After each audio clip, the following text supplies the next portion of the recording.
Puji Tuhan, kekasih Tuhan, kita akan mendengar mana rema. Kita sudah menjadi komitmen. Kita cinta Yesus, kita cinta firman Tuhan. Komitmen ini sampai Yesus datang. Kita mau berjalan bersama dengan Tuhan Yesus dengan berpegang kepada firman Tuhan. Mari kita berdoa. Bapa Surgawi, pada pagi hari ini kami akan merenungkan kebenaran firman Tuhan. Firman itu adalah Yesus sendiri. Kami cinta Yesus, kami cinta firman Tuhan, dan kami mau komitmen di dalam sepanjang hidup kami berpegang kepada firman Tuhan. Kami sambut firman Tuhan dalam nama Tuhan Yesus Kristus. Amin. Mari kekasih Tuhan, kita akan belajar kebenaran firman Tuhan. Yesus mengutuk pohon ara. Kita membaca dalam Markus pasal 11 ayat 12 sampai dengan ayat 14, kemudian disambung ya ayat 20 sampai dengan ayat 26. Demikian firman Tuhan.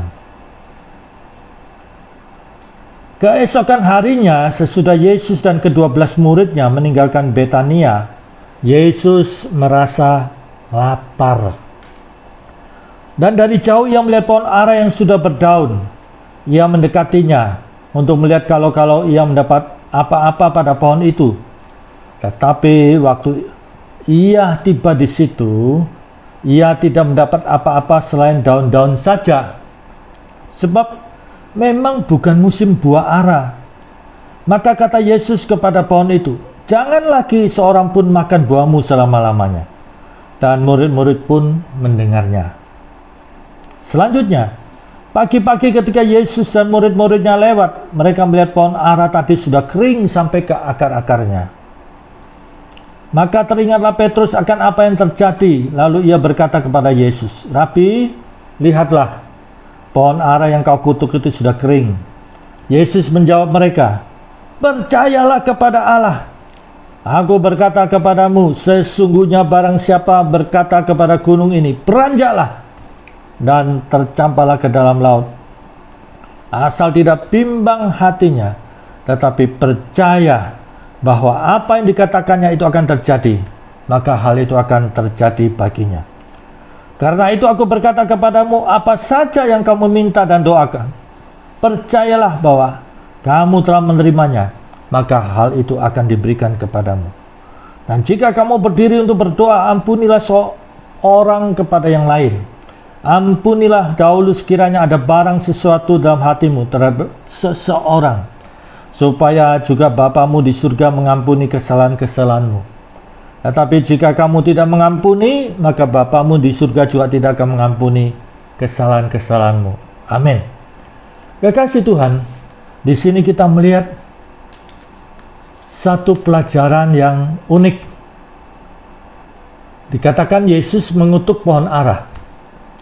Saat itu Yesus lapar dan dia melihat pohon ara, menghampiri pohon ara itu supaya ada buah untuk dimakan karena Yesus sedang lapar. Tetapi ketika dekat pohon ara itu tidak ada buahnya, dan tertulis karena belum musim buah. Ini belum musim buah. Ketika Yesus mendekati pohon ara itu tidak ada buahnya, maka apa kata Yesus? Untuk selanjutnya, pohon tidak akan berbuah selama-lamanya. Lihat, Yesus berkata, apa kata Yesus? Saudara perhatikan di sini. Sangat-sangat jelas sekali. Jangan lagi seorang pun makan buahmu untuk selama-lamanya. Jangan lagi seorang pun makan buahmu selama-lamanya. Kekasih Tuhan, di sini dikatakan di hadapan murid-muridnya. Tertulis di sini, dan murid-muridnya pun mendengarnya. Nah, di sini kekasih Tuhan, kita coba perhatikan. Tertulis bahwa bukan musim buah ara. Nah, tentunya logika kita bekerja. Bagaimana Yesus ini? Ya, bukan musim buah ara. Ya, sudah pasti ya, pohon ara itu masih ya berdaun saja. Ya, tidak terdapat buah karena belum musim buah ara. Nah, seharusnya Yesus menyadari, memaklumi, ya, bahwa belum musim buah ara. Tetapi kita lihat Yesus ya berkata kepada pohon itu, "Jangan lagi seorang pun makan buahmu selama-lamanya." Dan lihat, besok paginya murid-murid menjumpai pohon ara itu sudah kering ke akar-akarnya. Dan Petrus beranggapan bahwa pohon ara itu sudah dikutuk. Nah, di sini saya beberapa kali mendengar ya khotbah-khotbah tentang pohon ara yang dikutuk ini.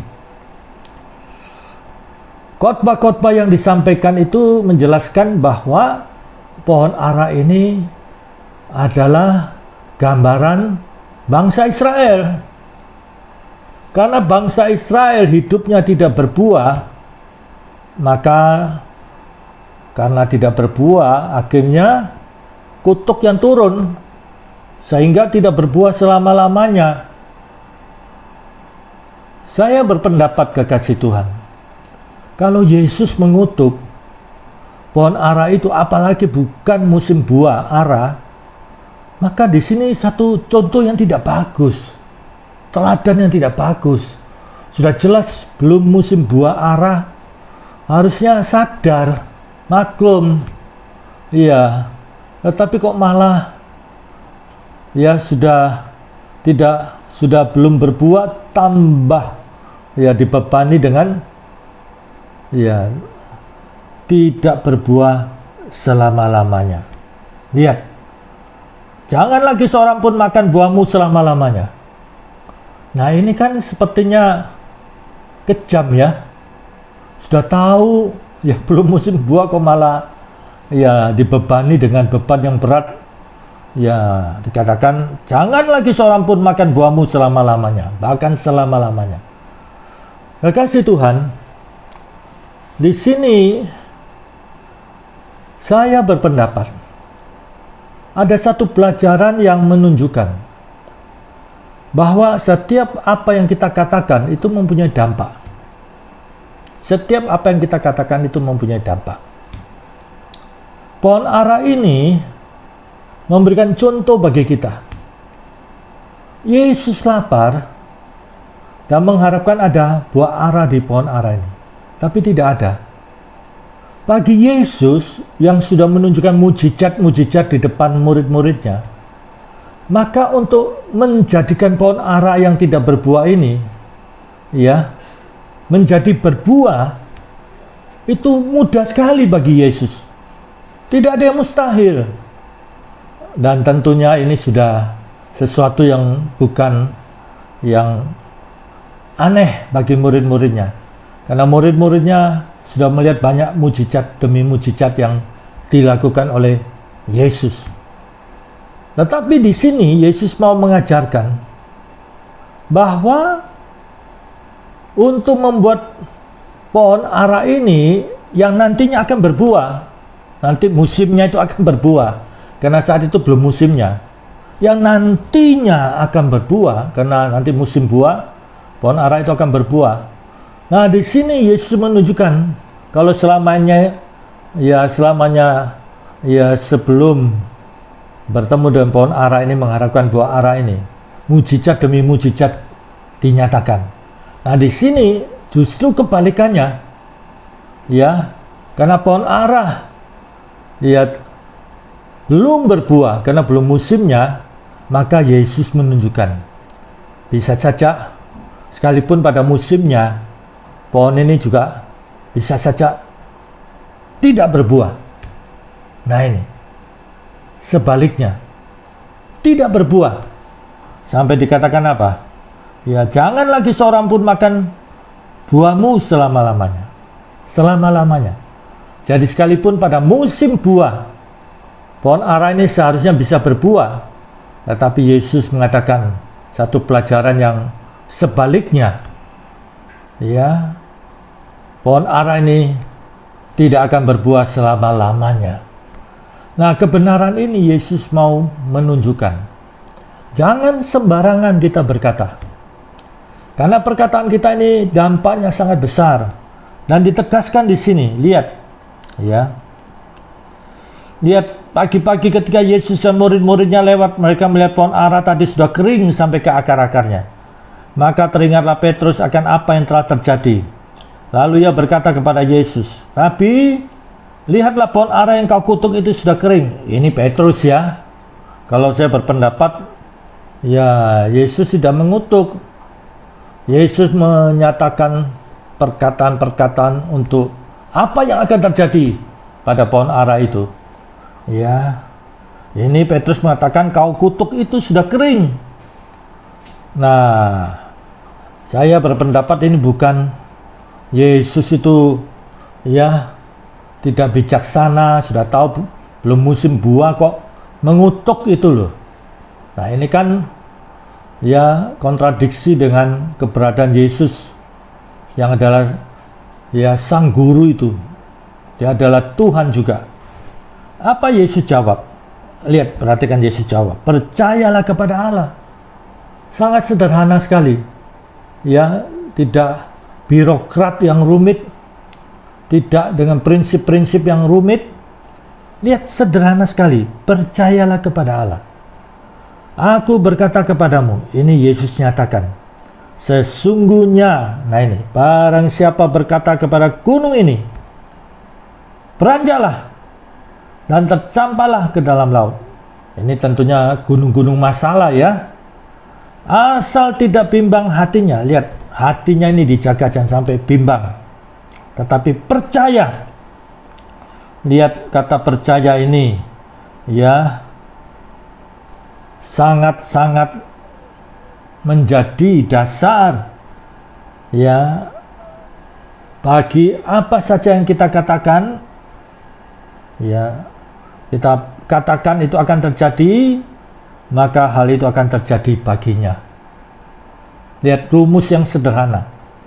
Ya, berkata dan percaya.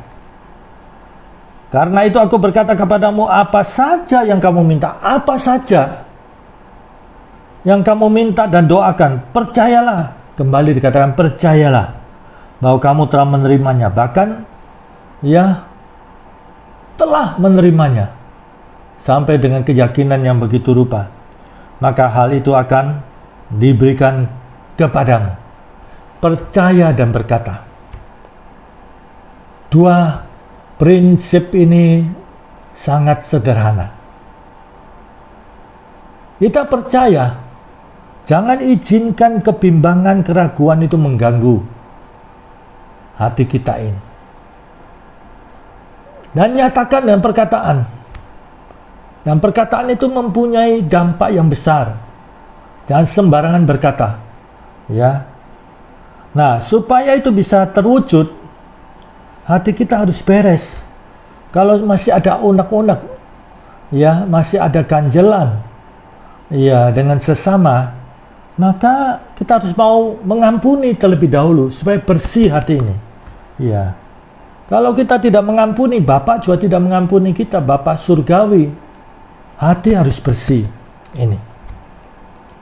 Kalau kita membaca di dalam ayat 17, bukankah ada tertulis rumahku akan disebut rumah doa bagi segala bangsa, tetapi kamu telah menjadikan sarang penyamun.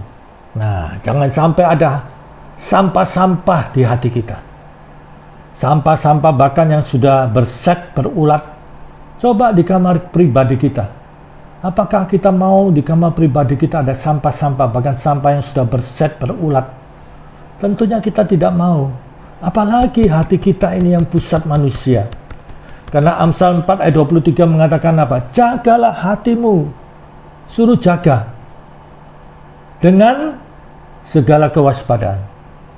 Karena dari situ memancar kehidupan. Jadi hati ini diciptakan itu kodratnya memancar. Kalau hatinya tidak beres, pancarannya pun tidak beres. Nah, ini sangat prinsipil. Dikatakan supaya hati kita beres. Beres kepada Tuhan dan beres kepada sesama. Lihat, dengan kita percaya dan berkata, dan kita yakini kita telah menerimanya, kuasa Tuhan akan bekerja. Ini sendiri Yesus yang mengajarkan. Jadi, Yesus mengajarkan bukan Yesus mengutuk pohon ara. Itu kan contoh yang tidak bagus, apalagi belum musim buah. Yesus sedang menunjukkan untuk membuat pohon ara itu berbuah sangat mudah. Sangat mudah. Yesus sudah mengadakan mujizat-mujizat, bahkan orang mati pun, ya, Lazarus yang mati itu sudah 4 hari, ya tentunya sudah rusak tubuh, organ metabolisme tubuh, ya, tetapi Yesus bisa membangkitkan. Nah, pohon ara ini untuk menjadikan berbuah sekalipun belum musimnya, mudah sekali bagi Yesus. Nah, di sini Yesus bukan mengutuk, tapi Yesus mau menunjukkan sebaliknya. Untuk menjadikan berbuah bisa, untuk menjadikan tidak berbuah selama-lamanya pun bisa. Itu sebabnya hati-hati di dalam perkataan. Jangan sembarangan kita berkata pada keluarga goblok, atau kepada keluarga mati kamu, ya, atau kepada dirinya sendiri, saya, ya, rugi, saya bangkrut, mati aku. Nah, ini tanpa sadar kata-kata kutuk terhadap dirinya. Kalau kita melihat Petrus menganggap itu kata-kata kutuk, padahal Yesus tidak mengutuk. Iya, Yesus sudah menunjukkan, iya, bagaimana kalau sebaliknya. Nah, beberapa orang tanpa sadar, ia mengeluarkan kata-kata yang tidak bagus. Mati aku, mati aku. Nah, lihat, ya, maka apa yang dikatakan itu terjadi. Itu sebabnya Yesus mengajarkan dengan serius. Ya. Hati-hati dengan perkataan ini. Hati-hati. Ya, perkataan itu mempunyai dampak yang besar. Masalah saudara kekasih Tuhan sebesar gunung. Ya, dengan kita berkata saja itu membawa dampak yang besar. Ya, lihat di sini dikatakan apa? Ya. Lihat di sini. Aku berkata kepadamu, sesungguhnya barang siapa berkata kepada gunung ini, beranjaklah dan tercampaklah ke dalam laut, asal tidak bimbang hatinya, tetapi percaya bahwa apa yang dikatakannya itu akan terjadi, maka hal itu akan terjadi baginya. Lihat, begitu sederhana sekali rumusnya, sampai gunung itu bisa, ya, beranjak. Lihat, dan tercampak ke dalam laut. Dan caranya, ya, tidak birokrat, tidak, ya, rumit, bulat. Lihat, asal tidak bimbang hatinya, tetapi percaya bahwa apa yang dikatakannya itu akan terjadi, maka hal itu akan terjadi baginya. Puji Tuhan. Pagi hari ini kebenaran mengajarkan kepada kita, hati-hati dengan perkataan ini. Seringkali apa yang terjadi dalam hidup kita, ya, apa yang ada sekarang ini merupakan wujud dari apa yang kita katakan yang lalu. Seringkali demikian. Nah, pagi hari ini, pelajaran yang buat saya dan saudara, hati-hati dalam berkata. Ya, hati-hati. Karena perkataan kita mempunyai dampak yang besar. Puji Tuhan, mari kita berdoa. Bapa Surgawi, setiap pribadi pagi hari ini yang mengalami pergumulan dalam kehidupan pribadinya, di dalam kehidupan keluarganya, pekerjaannya, ekonominya, yang sedang galau pada saat ini, mari Tuhan, kami akan berkata dengan iman, dan kami percaya dengan sepenuh hati apa yang kami katakan itu, apa saja akan kami terima. Maka mulai sekarang ini saya mau belajar ya Tuhan, supaya berhati-hati dalam perkataan. Supaya kami berkata dengan kesadaran penuh. Jangan sampai kami mengeluarkan kata-kata yang tidak bagus, akhirnya membawa dampak bagi kehidupan pribadi, keluarga, usaha, pekerjaan. Kami mau cabut setiap perkataan-perkataan yang bersifat kutukan, bersifat kata-kata yang negatif. Kami cabut dalam nama Tuhan Yesus. Kami cabut dalam nama Tuhan Yesus. Mulai sekarang ini Tuhan, kami berhati-hati dalam berkata-kata. Dan setiap kata-kata kami adalah kata-kata yang dari firman Tuhan. Kami akan melihat kebenaran ajaran Yesus ini nyata. Dan kami tidak sembarangan berkata. Terpujilah Bapa, Putra, dan Roh Kudus. Berkati bangsa negara kami Indonesia. Berkati NKRI. Puji Tuhan. Kasih karunia Bapa surgawi, kasih Tuhan Yesus, dan persekutuan Roh Kudus menyertai saudara. Mulai sekarang ini sampai Maranatha Tuhan Yesus datang kembali. Puji Tuhan, puji Tuhan, puji Tuhan. Amin. Puji Tuhan.